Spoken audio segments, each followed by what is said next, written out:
ET now has accessed PwC's letter to Reliance Capital, and Utkarsh has all the details you need to know. Utkarsh, fill us in. So, in fact, as you said, we have the letter in our custody, and we have gone through the letter. In fact, what's more important in the letter, a lot of content is known. What is more important is to know the wordings of the letter. And I'll quote the PwC when they really send their resignation letter to the board of directors, where they said that as part of the ongoing audit of 2018-19, we noted a certain observations, transactions, which in our assessment might, if not resolved satisfactorily, be significant to the financial statement.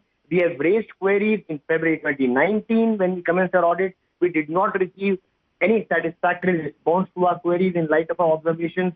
Then we sent a letter in the 24th April as well, but still we were not able to get any satisfactory response from the company.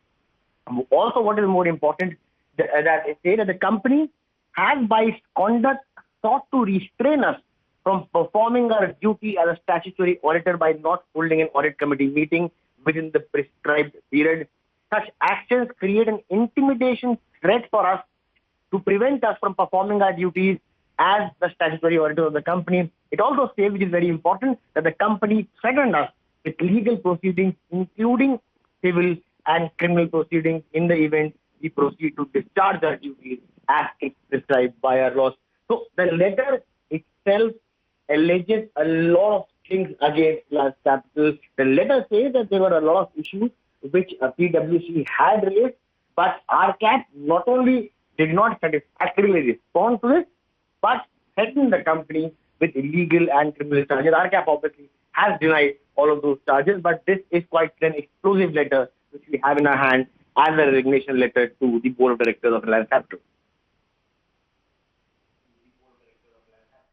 Right, Utkarsh. In fact, I was just coming to that because we did get some statements in from Reliance Capital as well, and they say that there's absolutely no question of diversion or zero loans from any lender in the PwC audit period, and the observations made by PwC are completely baseless and unjustified.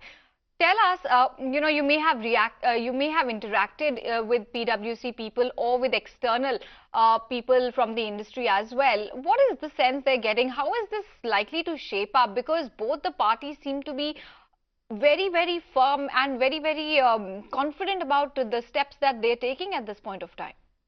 So, look, both of the parties have, RCap has really said that they can take legal action in this case. That is something which they are knowledge.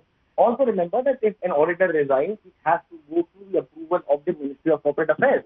So the role of MC is also very important. Remember that you cannot resign as an auditor in mid of your period. If you have to resign as an auditor, you will have to go to the MCA, you will have to go to the Western Region Director, you will have to satisfy him of whatever your issues are, and then only you can really go ahead and get relief from your duty. So the role of MCA also will come in here. You have to really wait and watch how does MCA react to this resignation by PwC. So obviously, this will be a long-run process because RCap has made it clear that they are mulling legal proceedings.